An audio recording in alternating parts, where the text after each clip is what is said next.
So as we enter week 3 of our study on living faithfully, I wanted to add a few helpful notes for this week's lesson like I've done in the other lessons that we've done together. If you're wondering what this study is all about, let me ask you to go back and watch week one's video so you can get background about the study and about and also see the insights or the thoughts of the church council on why we're doing all this. This week, like I said, we're going into lesson 3, covering the ordination of practicing homosexuals. This is one of the points of contention in the United Methodist Church. And I also want to just issue kind of a disclaimer or warning. If you are someone a little younger watching this, you might want to go get your parents. This is going to contain some adult material and some adult conversations that you might want to have your parents around for, or you might just want to hit pause here and not watch the rest of this video. It may not be age appropriate for you. And parents, if you're watching this and this might not contain something you want your kids to overhear, depending on their age, of course. But just want to let you know that so you can hit pause and maybe pick this up later, or let the kids go do their thing while you watch this video. Just don't want to surprise anyone as we're doing this. So in our weekly mailer, every single week, there is the bottom of this page right here. It says what our attendance was in the previous week. And down here in church staff, the first line, and we did this on purpose when we were formatting this weekly update, it says ministers, all of us. And indeed, biblically, we all are ministers. But there are some of us who are called to a set apart and ordained vocation of ministry. My call to ministry, you've heard me talk about it before in church, was a long process for me. Started out as just a question of, hey, what would this be like to do what I see my priest doing every single week? And that developed, that built, and eventually I found myself answering that question in the affirmative and trusting God with that call to ordain ministry. Now, in the United Methodist Church, the candidacy process is a very long process. In some denominations, you can just raise your hand and start preaching and being prepared by your church pastor, and then you're ordained, and it's not that much of a process. But in the United Methodist Church, it is a pretty long process. It can take anywhere from, I think the shortest might be 6 years, all the way up to 12, 13, maybe even 14 years, depending on your personal track. And in our candidacy process, like most other things, like other conference things in the United Methodist Church, a candidate might come forward and talk about them, thinking they have a call to ordain ministry. And it's up to the local church, first of all, to affirm that person's call to ordain ministry, to say, yes, we see the gifts and graces of ministry in you. We can picture you being a pastor. In some cases, the church might not say that. And might divert that person to other areas of ministry, which they certainly can do. Like it says in our weekly update, we are all ministers. And so then after that person's call is affirmed by that church, by that parish, it then goes to the district committee on ordained ministry. That person is interviewed. They talk to their district superintendent. They talk with the district committee on ordained ministry, whose job, like the local church's job, is to assess and interview and nurture that candidate so that they can then take the next step to the board of ordained ministry of the conference. And in our case, that would include most of the state of Florida, from the Apalachicola River east to Jacksonville and all the way south to Key West. That's the Florida Conference. And then that person is they're writing papers, they're interviewing, they are then being assessed for their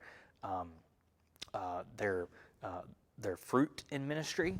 And by this point too, usually the person is also enrolled in seminary. Ordination in the United Methodist Church requires a Master of Divinity degree. So, in some cases, somebody might have to get their bachelor's degree, and sometimes they already have their bachelor's degree, and then they just have to get a graduate degree. And so all of this is happening, and somewhat like you might do in medical school, or like a doctor candidate might do in medical school, you have residence in ministry. That's part of the process when you are interviewing with the board and you're right before ordination. You're interviewing for ordination. You're a resident in ministry. And so you have a group of other ministers who are also at your same spot in the process. And just like a doctor doing residency at one hospital, that may not be their forever hospital, but they're doing that there and they're learning in this particular environment. You as a minister are learning in that particular church. You're appointed to a church usually, and you're serving as you would be a pastor. And it offers you an opportunity one last time to really say, hey, is this for me? Is this something that God has really called me to and that I have the constitution for?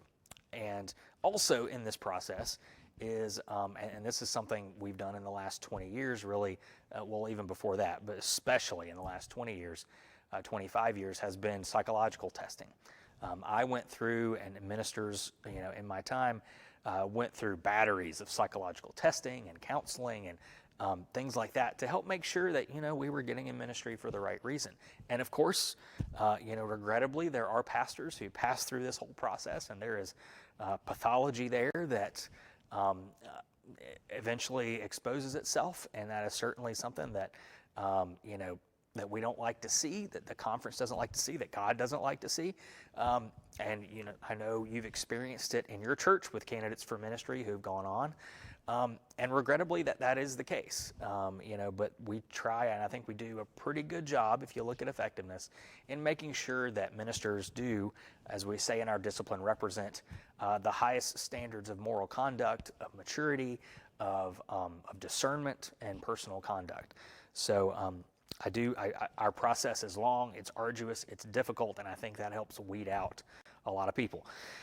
So in your book, you can see the current words in the United Methodist Discipline, paragraph 304, in the kind of candidates that we will certify and ordain in the United Methodist Church.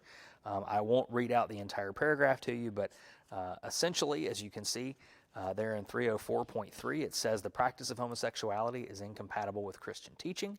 Therefore, self-avowed practicing homosexuals are not to be certified as candidates, ordained as ministers, or appointed to serve in the United Methodist Church. And of course, the General Conference in 2019, that special one that we called, further clarified that definition of self-avowed practicing homosexual to kind of make sure that it was accurate and that people could understand exactly what that definition meant.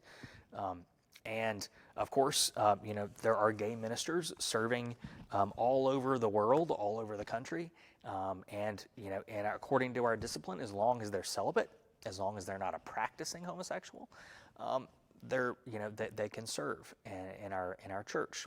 And according to the discipline, it doesn't become a problem until they practice that orientation.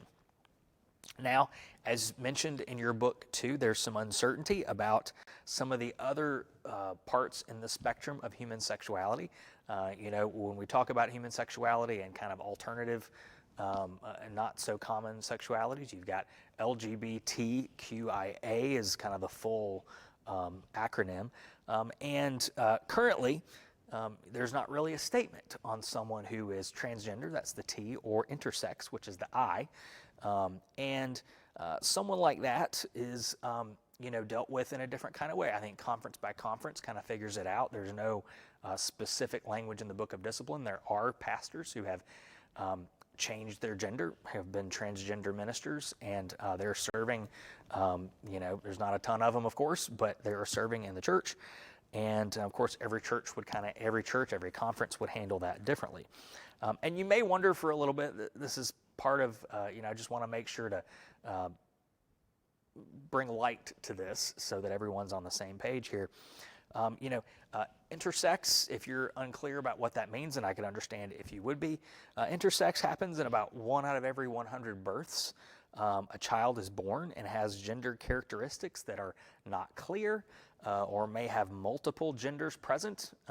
Some people don't find out about this until they're, until they try to have children and realize that, not all the equipment is there like it's supposed to be. And so that person they can't always assign a gender. The doctors can't always assign a gender to that baby. And so they grow up in this strange category where it's not really clear. And like I said, that's about 1 out of every 100 births, and it's a biological thing. There are people who, it's not just about the XX and XY chromosome. There are people whose their blood is XY and their body, the rest of their body is double X as far as their chromosomes go. So, gender sometimes, in rare cases, can be very unclear. And transgender is like intersex, but it is mental, where it's also very rare, where a person is presenting themselves or is, obviously physically one gender, but yet in their mind and their sense of being, and it doesn't show up, when they're taking a bath with their parents when they're real little. So the parents never know about it until later, and that person just in their, they just believe and they see themselves, and their sense of self says that they're another gender. And the technical term for that is gender dysphoria, and that person we would usually call transgender. And so that is different than cross-dressing. It is a different thing entirely, but intersex and transgender are biological conditions that affect a person's gender and the way that they present their gender to the world, and that's not covered in our discipline. Homosexuality is, but these other two things are not. And so that is something that, we find some disagreement over as well, but haven't really been able to issue a statement on it. And so the next question you may be having on that is, well, we have these clear statements on how we understand and how we deal with human sexuality in the Book of Discipline. Why is there all the disobedience to the discipline? Why are people breaking the discipline? Why do we have gay bishops now? Why are people doing same-gender weddings, and even though they're not supposed to? And then adding on to that, why aren't they getting punished for it? Why is there not any recourse? And that is certainly one of the issues that is really making this human sexuality conversation even more difficult, because there are parts of the United Methodist Church that are, kind of in open rebellion, I'll say, and to the discipline. And, they would answer this question if you were asking them, that, it seems kind of hypocritical or even harmful that we can sit here and as part of the discipline, LGBTQ people are welcome to serve in our church. They're invited to be members. The church is not closed to them. They're welcome to serve on church committees. They are welcome to be a part of our ministries. They're welcome. We'll baptize their children. We will. They can serve on staff in our ministries. And, just like any other member, except for this one thing. And so they would point to, we can, let's say there's a music staff person who is gay, and we can enjoy their musical gifts, and we can affirm that they have gifts for music ministry. And yet, because of their sexual orientation, we won't ordain them. And some people would say that that is hypocritical and harmful to that person who, their gifts need to be affirmed. And that is something that they see as harmful to them, that we just won't affirm that and bring that person kind of into full fellowship in the church. Some people also, in that same vein, see a conflict between the Book of Discipline and the Bible. They interpret the Bible as not being, or as being able to be as interpreted as being affirming of same-gender relationships or of people who are LGBTQIA. And so they see the discipline as being as going against that, what the Bible says. And and this is part of the Methodist Church, and I'll say it and affirm it. If the Bible says one thing and the discipline says another, you go with the Bible. The discipline is important to us. It is a very important book, but it is not the Bible. And so they would see that conflict, and they say, well, I'm going with the Bible. I'm going to do what the Bible tells me to do, and I'm, even though the discipline tells me not to, I'm going to be disobedient to that, because I see that, my primary allegiance is to the Bible, not to the Book of Discipline. And so after years and years of trying to change the policies and make them more open, they just feel like, hey, it's time. Like, we got to do this. I cannot harm these wonderful people anymore. And so also some see that there's a restriction on God's Spirit here. They see, let's take that hypothetical music minister, someone who is who obviously has God's Spirit with them and God's gifts with them. They're a fine, upstanding person. There's nothing, that we can say negative about them except for this one thing, and all of a sudden that precludes them. They would see that as really limiting God's Spirit, and they would say that, hey, God needs good people to serve Him. The church needs good people to help build the kingdom and tell people about Jesus. Why are we hampering that? That would be their argument on that. And on the other coin, and I think it's still important to say this, Methodists have always emphasized living a holy life as a part of our calling, not just pastors, but also general United Methodists. We come from a movement that was born out of taking your faith into action, taking your faith seriously, not just coming to church, but doing church as a part of your daily life. This is why in the United Methodist Church we have restrictions on things like gambling, drinking on church property. There's no alcohol allowed on church property, and we don't gamble on church property. As Methodists, we are against gambling. We see it as a menace to society, and so we're not going to have a bingo night in the CLC because that would be against our discipline, and rightly so. I would be disciplined for allowing that, and also early circuit riders. We're a lot like Catholic priests, and hey, at least the Catholics are consistent on this point. They were all celibate. The early Methodist ministers riding across the American frontier, they were all single men, and they were not allowed to be partnered while they were serving. Many of them didn't last that long, but as they're riding across horseback, they're serving the gospel, and that's all they're doing. And it was a point of pride among those early circuit riders. John Wesley was married, but not really as kind of a thing. He was married, but then estranged from his wife. Francis Asbury wasn't married. Thomas Coke. All these things were, they took that holy life seriously. It was their primary focus. And so, we've emphasized, this sort of asceticism in our life. And so, that's still a part of who we are deep down in our DNA, that our faith should cost us something and does cost us something, and that's okay because we are rewarded both in this earthly life and in heaven for having that treasure not on earth but in heaven. And, I'll part with saying that our clergy covenant is also very important. It's part of who we are as Methodist clergy, and if I meet another clergy person that comes from another part of the country, I instantly have a bond with them because it's the covenant that we have together. We're all part of the same church in a way. I even have a clergy covenant group, kind of like a small group in a church, and we talk together, we meet together. We're all pastors in this conference. And we don't all agree on this issue, by the way, but we're all friends, and we love each other and care for each other and pray for each other. And I can meet a Methodist minister from anywhere, and instantly we've got a special thing together. We have that covenant that binds us together. And so the straining of this covenant and the breaking in some cases of this covenant by disobedience, that does wear really heavily on my heart, and I know a lot of other people's hearts. And I don't pretend that even the people that do disobey the covenant, I think and I believe that they don't do it lightly. And so, but seeing that clergy covenant strained is really it's hard to see. And as a clergy person myself, it's hard to watch. And also straining this clergy covenant has been the disaffiliation process, right? Because, there are also some clergy people that are actively working against the United Methodist Church.